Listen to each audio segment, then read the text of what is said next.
Jubilee Party has noted its right to complain about a rogue judiciary, saying some sections are biased against it. President Uhuru Kenyatta's party stated its position through Twitter on Friday using #RogueJudiciary. Jubilee said some of the members of the judiciary are always ready to protect the opposition whenever it breaks the law, but never do the same for the ruling party. Whenever Jubilee Orgak is perceived to have broken the law, it rains fury, but clearly the same standards do not apply to the opposition, it wrote.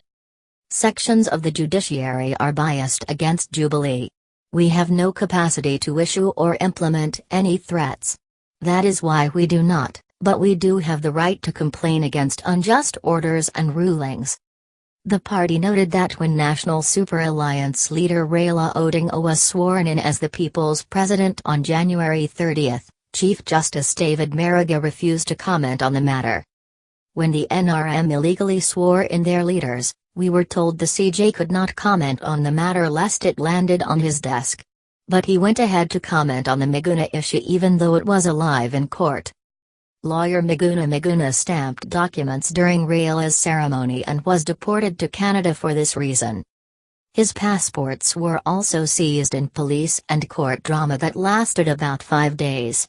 Police bosses defied orders to take the National Resistance Movement general to court and release him from custody. Following the defiance, Maraga noted in a press conference that all Kenyans must respect and adhere to all court orders.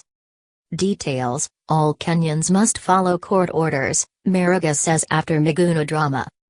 Uhuru's party issued these remarks in response to former Chief Justice Willie Mutunga's castigation of its Secretary General Raphael Tuju, who wrote the judiciary a protest letter. Tuju took issue on Wednesday with Maraga's judgment which saw Uhuru's August 8, 2017 election nullified. He accused the CJ and the judiciary of partiality, singling out decisions that have worked in NASA's favor. In his response to the developments, Mutunga said the move reflected arrogance of power and utter disrespect of the institution of the Chief Justice as head of the judiciary. More on this: nullifying Uhuru's win almost burned Kenya, Tuju protests to Maraga.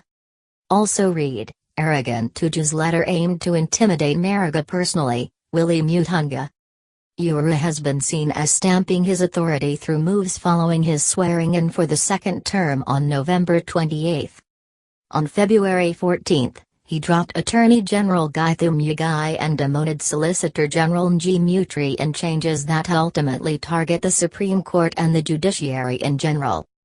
Githu was replaced by Appeal Court President Mwangi Kiora while Nji's position was taken by lawyer Kennedy Agedo, who was part of Uhuru's ICC legal team.